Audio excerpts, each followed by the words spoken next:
Mike Bohn here at Sanford MMA with Gilbert Burns, who fights Stephen Wonderboy Thompson, UFC 264, July 10th, Gilbert. A big fight, exactly what you wanted, right? Coming back against a highly ranked contender, get yourself back in the mix. Yes, big fight. I want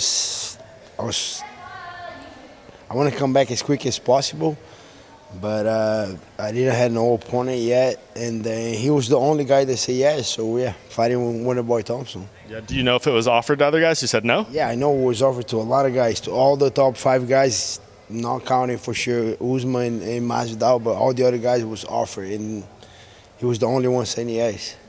Interesting, but it's a great matchup, right? Obviously, a classic clash of styles and everything. I know you love to strike, but obviously, jiu-jitsu background, his striking. Do you like this test? I like it. I think he's a very tough opponent, and I know him pretty well because I was cornering Vicente Luque when he beat Luque, and yeah, I still want to revenge my friend. You know, he's going to be a good one. Yeah, and I was talking to your coach, Henry Hooft, earlier, and I see you in there, working with some guys who are trying to mimic the style a little bit. Is this a tough puzzle to figure out? Like, is this going to be unlike any other training camp you've had just because of what he brings to the table? It's going to be a little different because we, like here at Sanford, we have so much talent, so much guys that can help each other. So for to the fight against Woodley, we have a couple guys that just have the similar style. For Usman, it was a little puzzle, but we have a couple guys that can wrestle. We did the same. We don't have a lot of karate guys. So the only different thing that I'm doing, I'm bringing a couple karate guys that know that style.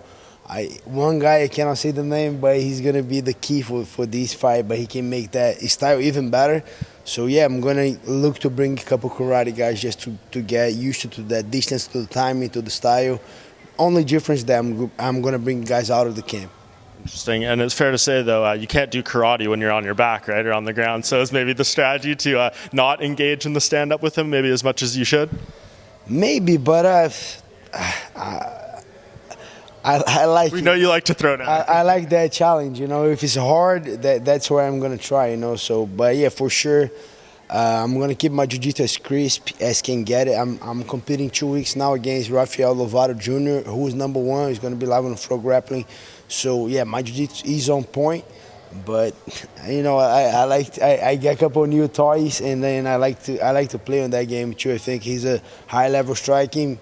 I don't know. I'm going to be ready for a lot of things on that fight. Yeah, and interesting times in the welterweight division. Of course, just coming up this weekend, we do have the Usman-Masvidal rematch.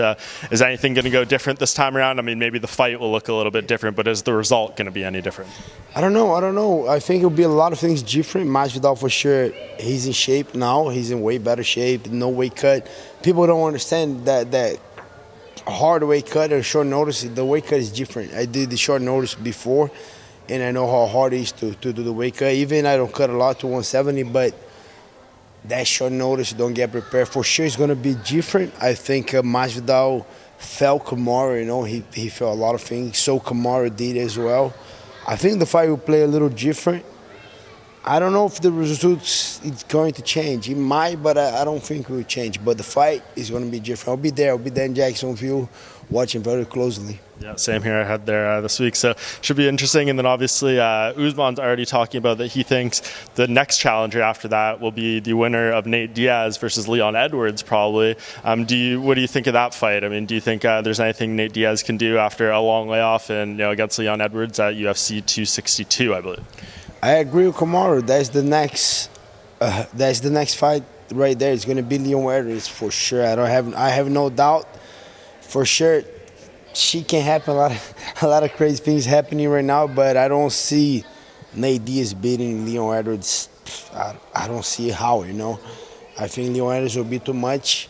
Leon Edwards deserves the title shot, and I want him to get it. The guy been working very hard. A lot of crazy things happening, lockdown, and COVID and eye poke. So yeah, I hope he beats Nate Diaz, and I hope he gets the next chance for the title shot. And in the meantime, you're obviously hoping to beat Wonderboy, and then do you think one more, and then you would be right back there in line? Yeah, to be honest, I think Wonderboy, and then one more. I'm not even thinking too much. I just think a Wonderboy fight and perform my best.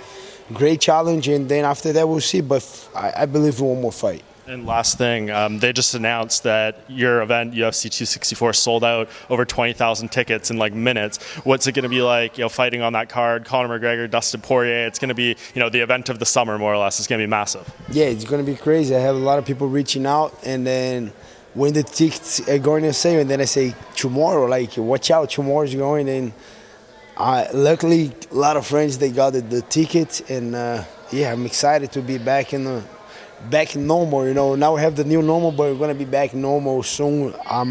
That's why I'm going to Jacksonville, watching that one closely, feel the energy. Then I'm going to Michael Chandler's fight, and then it's going to be my time. Awesome, man. Well, appreciate the time, and I'm really looking forward to this fight with Wonderboy. Thank you.